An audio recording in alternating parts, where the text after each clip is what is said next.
आज यदि तुमने सफलता के ये नियम जान लिए तो तुम अपने आप को बदला हुआ महसूस करोगे। सफल जीवन के लिए कभी किसी पुस्तकालय में जाकर इमर्सन के निबंध एक क्षतिपूर्ति के बारे में पूछिए। मुझे पूरा विश्वास है कि वहां का कोई कर्मचारी आपको निश्चित रूप से इमर्सन की किताबों की शेल्फ तक पहुंचा देगा। बेशक इमर्सन की किताबों की शेल्फ अन्य शेल्फों की तरह है, लेकिन मुझे वहां सफलता की प्रेरणा और अंतःशक्ति की गूंज सुनाई देती है। उस पुस्तक को ढूंढना बहुत आसान है जिसमें एक क्षतिपूर्ति नामक निबंध संग्रहित है। इस पुस्तक पर उंगलियों के सबसे ज्यादा निशान दिखाई देंगे, लेकिन अफसोस ऐसा भी हो सकता है कि वह पुस्तक आपको मिले ही नहीं। हो सकता है किसी छात्र ने कोई लेख लिखने के लिए उसे अपने नाम इश्यू करवा लिया हो। संभव यह भी है कि पुस्तक को कोई ऐसा व्यक्ति ले गया हो जो लंबे समय से असफलताएं झेल रहा हो और अब उसे बार बार पढ़ रहा हो। खैर, उन लोगों के भले की कामना कीजिए जो यह नहीं जानते कि चोरी का यह काम ही उनकी असफलताओं का मुख्य कारण है, और दूसरे लोगों पर उपकार करने के लिए पुस्तक की एक नई प्रति खरीदकर पुस्तकालय को भेंट कर दीजिए। हाँ, अपने लिए भी एक प्रति खरीद लें। यदि आपने क्षतिपूर्ति नामक यह निबंध 3-4 बार पढ़ लिया है तो आप उसे 100 बार जरूर पढ़ जाएंगे। आप उसे अपने सिरहाने रखने लगेंगे। स्वयं को और दुनिया को समझाने तथा स्थायी मानसिक शांति की इच्छा रखने वालों के लिए यह बेहद जरूरी चीज है। क्षतिपूर्ति का व्यावहारिक नियम। पहले हम पुनः उस निबंध का उल्लेख करेंगे जो शायद अब तक लिखे गए निबंधों में सर्वाधिक महत्वपूर्ण है। फिलहाल मैं आपको एक घटना सुनाना चाहता हूं जिसके कई हिस्से हैं।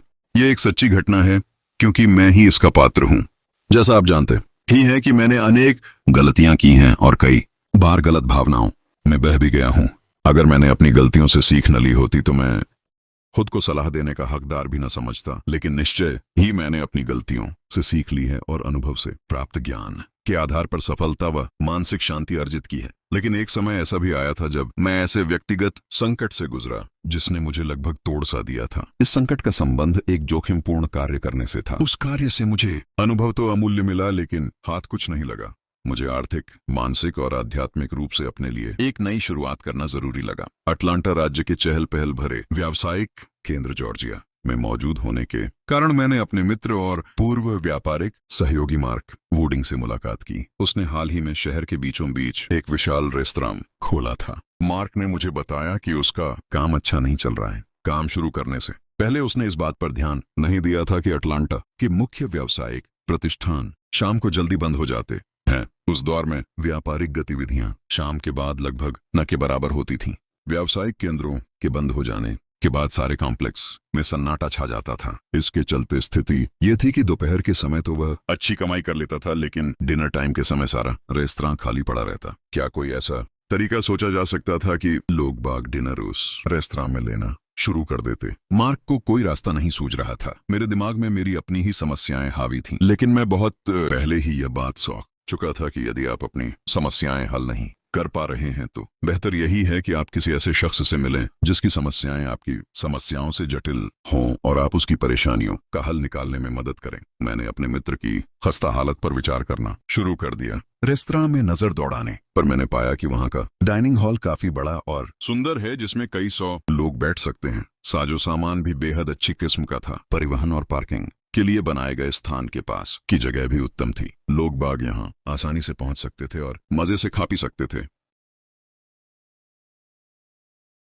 सूचना प्रसारित करने का निर्णय, इस समस्या का हल मेरे दिमाग में यकायक कौंधा। मैंने मार्क को सुझाव दिया कि अगर मैं व्यक्तिगत उपलब्धि, पर्सनल अचीवमेंट के विज्ञान 6 के ऊपर मैं एक व्याख्यान माला शुरू कर दूं तो कैसा रहे। इसके तहत तय यह किया गया कि मैं प्रतिदिन रात के समय डाइनिंग हॉल में एक व्याख्यान दूं जो भोजन करने वालों के लिए मुफ्त होगा। हमने स्थानीय अखबारों के जरिए इस योजना की घोषणा की। क्षेत्र के व्यावसायिक केंद्रों को भी हमने इस आशय की सूचना भिजवा दी। उसके बाद पहली ही रात हॉल की क्षमता से ज्यादा लोग आ पहुंचे। फिर तो शायद ही कोई ऐसी रात गई होगी जब हॉल के खचाखच भरे होने के कारण हमें ग्राहकों को वापस न भेजना पड़ा हो। बहुत कम समय में ही डिनर टाइम मार्क के लिए मोटी कमाई का स्रोत बन गया और इस पर खर्चा आया सिर्फ एक विज्ञापन का सामान। लेकिन जरूरतमंद मित्र से अपनी सेवा के बदले मैंने कुछ नहीं लिया। मेरे उस कदम ने कुछ अदृश्य शक्तियों को सक्रिय कर दिया। यह है मेरी कहानी का पहला भाग। बस समस्या यही थी कि लोगों को आकर्षित कैसे किया जाए। क्षतिपूर्ति के नियम से मुझे लाभ हुआ। हमारे पास भविष्यवाणी करने की प्रतिभा नहीं होती। यदि मेरे पास यह ताकत होती तो मैं पहले ही यह देख लेता कि मेरी निस्वार्थ सेवा भावना ने मेरी जिंदगी में एक महत्वपूर्ण मोड़ पैदा कर दिया है। अब भी जब मैं उस निस्वार्थ सेवा से प्राप्त लाभ के बारे में सोचता हूं तो मुझे लगता है कि मेरी संपन्नता उसी का परिणाम है। इससे पहले कि हम आगे बढ़ें, इस बात को जहन में उतार लें कि अपने दोस्त की परेशानी दूर करने से ही मेरा संकट दूर हुआ। इस बिंदु पर जरा ठहर कर सोचें कि आप इस महान सिद्धांत को, जिसके लाभ धन दौलत कमाने से कहीं ज्यादा बड़े हैं, कैसे जीवन में उतार सकते हैं। मेरे व्याख्यानों से आकर्षित होकर भिन्न भिन्न किस्म के लोग मार्ग के रेस्तरां में आने लगे थे। इन लोगों में व्यवसाय से जुड़े अनेक महत्वपूर्ण अधिकारी भी थे। इन्हीं में से एक जॉर्जिया पावर कंपनी का एग्जीक्यूटिव भी शामिल था। वह मेरे व्याख्यान से इतना प्रभावित हुआ कि मुझे सदर्न इलेक्ट्रिक पावर कंपनी के मुख्य अधिकारियों की प्राइवेट मीटिंग को संबोधित करने का न्योता दे डाला। क्षतिपूर्ति का नियम मानो जीवंत होकर मेरे चारों ओर गूंज रहा था। उस अंतरंग बैठक में south Carolina electric and gas company का एग्जीक्यूटिव होमर पेस भी मौजूद था। व्याख्यान समाप्त होने के बाद उसने मुझे अपना परिचय दिया। उसने मुझे बताया कि वह कई वर्ष तक वैयक्तिक उपलब्धि, पर्सनल अचीवमेंट के विज्ञान का विद्यार्थी रहा है। उसने कहा, मैं आपको अपने एक मित्र से मिलवाना चाहूंगा। वो एक छोटे से कॉलेज का अध्यक्ष और एक बड़े प्रकाशन संस्थान का मालिक है। उसकी बातें आपसे इतनी मिलती जुलती हैं कि मुझे तो शक होता है कहीं वह आपका शिष्य तो नहीं है। आप दोनों को एक दूसरे से अवश्य ही परिचित होना चाहिए। क्या आप उससे पत्र व्यवहार करेंगे? मैंने तुरंत ही उस व्यक्ति को पत्र लिख दिया। कॉलेज के अध्यक्ष व प्रकाशक महोदय मुझसे मिलने के लिए अटलांटा पहुंचे। 2 घंटे की उस मुलाकात के दौरान मुझे ऐसा एहसास हुआ मानो इमर्सन साहब मेरी ओर देखकर मुस्कुरा रहे हों। कॉलेज अध्यक्ष और मैंने एक ज़बानी करारनामे पर बात की। तय यह हुआ कि मैं उनके शहर में रहते हुए अपने संपूर्ण दर्शन को पुनः लिखूंगा, जिसे वह पुस्तक के रूप में प्रकाशित करेंगे। मेरे जीवन में बहुत कुछ एक पैटर्न के तहत घटता है। आप देखें कि जब भी मुझे प्रकाशक की जरूरत हुई तो वह मुझे अपना जीवन दर्शन जीने की प्रक्रिया में ही मिल गया है। 1941 की 1 जनवरी से मैंने पर्सनल अचीवमेंट की पुस्तक पर काम करना शुरू किया। यह विषय आजकल स्कूलों में पढ़ाया जा रहा है, जिसका मैं अमेरिका और अन्य देशों में प्रायोजक भी हूं। मुझे विशिष्ट लाभ हुआ। बीते समय की ओर देखता हूं तो लगता है कि मार्ग से मिलने से पहले अपनी असफलताओं के चलते मैं बिल्कुल टूट चुका था। फिर मैंने असफलताओं के आघात को कठोर श्रम में रूपांतरित कर दिया। प्रत्येक विपत्ति में उतने विद्यमान होते हैं। शीघ्र ही मैंने एक अभूतपूर्व मानसिक शांति पाली। क्षतिपूर्ति की इस बहुस्तरीय कहानी के तीसरे चरण का उल्लेख करने से पहले मैं यह स्पष्ट कर देना चाहता हूं कि प्यार की कोई भावना मेरे जहन में कहीं नहीं थी। जहां तक विवाह का प्रश्न था, मुझे कभी नहीं लगा कि मैं इस चक्कर में फंस जाऊंगा। लेकिन एक शांत और सक्रिय मस्तिष्क नए विचारों और परिस्थितियों से डरता नहीं है। साउथ कैरोलिना के उस छोटे से कस्बे में मैंने एक अपार्टमेंट किराए पर लिया, जो प्रकाशक की सेक्रेटरी के घर के निकट पड़ता था। यहां आने के महीनों बाद तक मैंने सेक्रेटरी को या तो डेस्क पर बैठे काम करते देखा या ऑफिस के दैनिक कार्यों में मशगूल पाया। बचपन में ही पिता को खोने के बाद से वह अपने परिवार का एकमात्र सहारा थी। वह प्रकाशन व्यवसाय में लगे खानदान की 2 पीढ़ियों से जुड़ी थी। वह एक जिम्मेदार पद पर थी और अपने काम से काफी खुश थी। छोटी बहनों को पढ़ाने लिखाने और पारिवारिक जिम्मेदारियों को निभाने के साथ साथ वह नौकरी करती थी और बेहद व्यस्त रहती थी।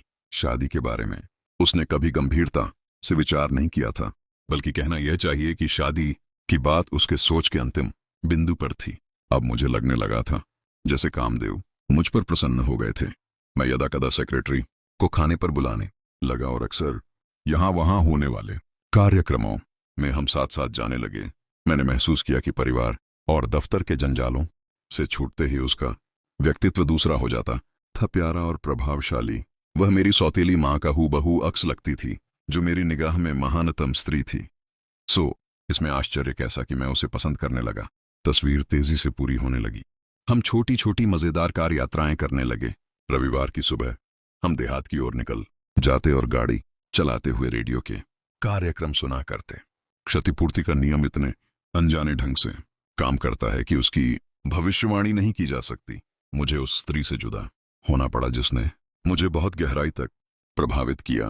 फिर इसके बाद जौवन में वैसा ही घटा जैसा अक्सर मेरे साथ होता रहता है।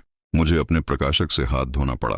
पर्ल हार्बर पर हुए हमले और उसके बाद की घटनाओं ने मेरे प्रकाशक के व्यवसाय को इस कदर प्रभावित किया कि उसे वह करार तोड़ देना पड़ा जो हमारे बीच हुआ था। मैंने वह शहर ही छोड़ दिया।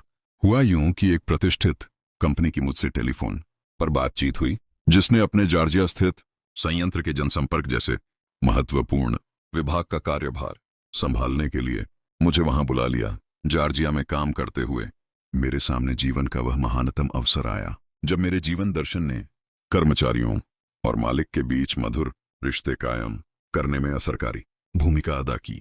बिना किसी अभिमान के मैं ये कह सकता हूं कि मेरे प्रभाव के चलते संयंत्र के 2000 कर्मचारियों और सर्वोच्च प्रबंधन के जीवन में सार्थक परिवर्तन हुआ। बाद में मैंने पढ़ा कि प्रशांत क्षेत्र पैसिफिक एरिया में चल रही लड़ाई की सफलता अमेरिका की इस कुशलता पर निर्भर करती थी कि वह किस तेजी से कब्जे में आए द्वीपों पर हवाई पट्टी बनाने के वास्ते मिट्टी और पत्थर भिजवा पाता है। इस काम में हमारी कंपनी की बनाई हुई बड़ी बड़ी मशीनें लगी हुई थीं। इसलिए मुझे लगता था कि अप्रत्यक्ष ही सही लड़ाई में मेरा भी कुछ योगदान है। पुनः एक अवसर ने दूसरे अवसर के लिए रास्ता खोल दिया। अपने दर्शन को अन्य उद्योगों को भी उपलब्ध कराने के लिए मैंने एक दूसरा कदम उठाने का निर्णय लिया। मैंने इस संबंध में एक फिल्म बनाने की ठानी, जिसके चलते मुझे फिल्म निर्माण के केंद्र लॉस एंजलिस जाना पड़ा। साउथ कैरोलिना में मिली उस शालीन स्त्री को मैं भुला नहीं पाया था। मुझे लेकर उसकी भी यही स्थिति थी। पश्चिमी तट की ओर कूच करने के एक दिन पहले वह मेरी जीवन संगिनी बन गई। वह मेरी सचिव भी है और मेरे व्यवसाय की महत्वपूर्ण सहयोगी सदस्य भी। हम अपनी खुशियों से भरे वैवाहिक जीवन के 20 से ज्यादा वसंत साथ साथ बिता चुके हैं। क्षतिपूर्ति के बारे में इससे ज्यादा और क्या कहा जा सकता है।